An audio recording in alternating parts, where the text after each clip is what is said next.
The aroma of freshly baked bread wafted through the tiny bakery on Main Street. Mr. Grigori's bakery was a staple in our town, a place where people gathered for soft croissants, crusty baguettes, and most famously his burger buns. They were the perfect combination of fluffy and dense, with a golden sheen that seemed to glow under the shop's lights. But recently, something felt off about Mr. Grigori's buns. I first noticed it during the town's annual Burger Bash. The event was a highlight of the year, where restaurants and home cooks competed to make the best burger. Everyone swore by Mr. Grigori's buns, believing they elevated any patty to a masterpiece. This year the buns were different. The texture was slightly firmer, and there was a faint metallic aftertaste. Yet no one seemed to mind. If anything, people raved about how they were even better than before. Except for me. I couldn't shake the feeling that something was wrong.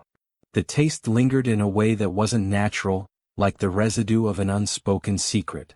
My curiosity got the better of me, and the following week I visited the bakery.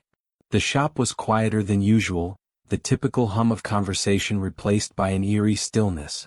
Mr. Grigori stood behind the counter, his apron smeared with flour and grease. He looked older than I remembered, his once rosy complexion pale and ashen. "Ah, you're here for the buns," he said, his voice rough and distant. "Actually," I replied, trying to sound casual, "I was wondering if you could tell me your secret. Everyone's talking about the new recipe." He froze for a moment, his eyes darting to the back room. "It's nothing special. Just a new supplier for some ingredients." His answer was curt, almost dismissive, and it only fueled my suspicion. That night I couldn't sleep. The image of Mr. Grigori's hollow stare haunted me, and the metallic aftertaste of the bun lingered on my tongue. I decided to investigate. I returned to the bakery just after midnight, armed with a flashlight and a determination I couldn't explain.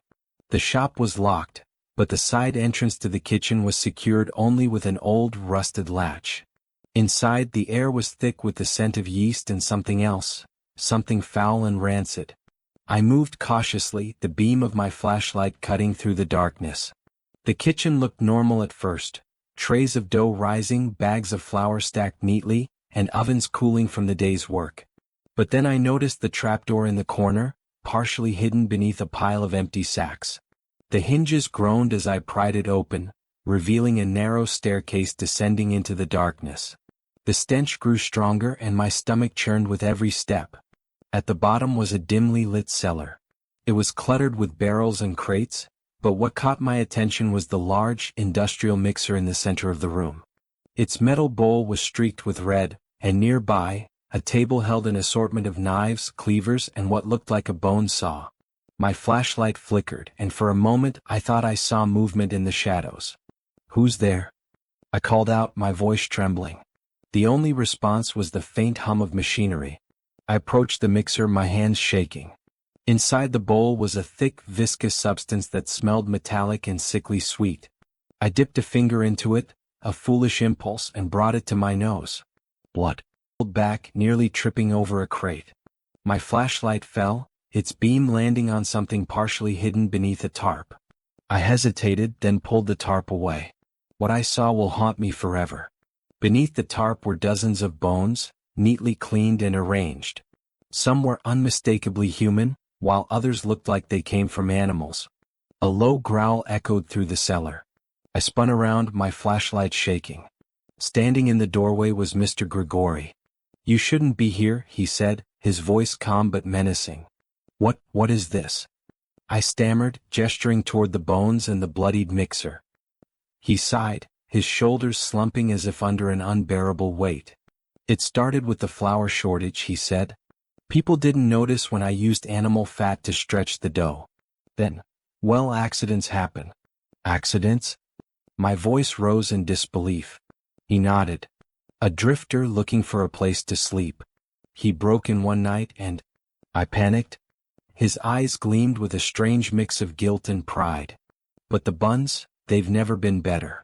People crave them now. I couldn't stop even if I wanted to." He took a step toward me and I backed away. "You don't understand," he continued.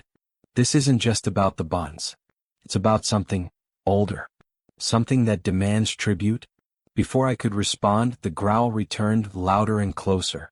The shadows seemed to shift, coalescing into a hulking, otherworldly figure. Its eyes burned like embers, and its elongated jaws dripped with a dark, viscous fluid. "It lives beneath the harbor," Mr. Grigori whispered. "It feeds on the offerings I bake. The buns keep it satiated, and keep us safe." The creature lunged and I bolted up the stairs. I didn't stop running until I was safely back in my apartment, the bakery far behind me. I tried to go to the police, but my story sounded insane. By the time they investigated, the bakery was spotless, the trapdoor sealed and hidden. Mr. Grigori disappeared soon after, and the bakery closed. But sometimes, late at night, I catch a whiff of freshly baked bread mixed with that metallic tang, and I know the creature is still out there, waiting for its next tribute. And I can't help but wonder, how many of us have already tasted it?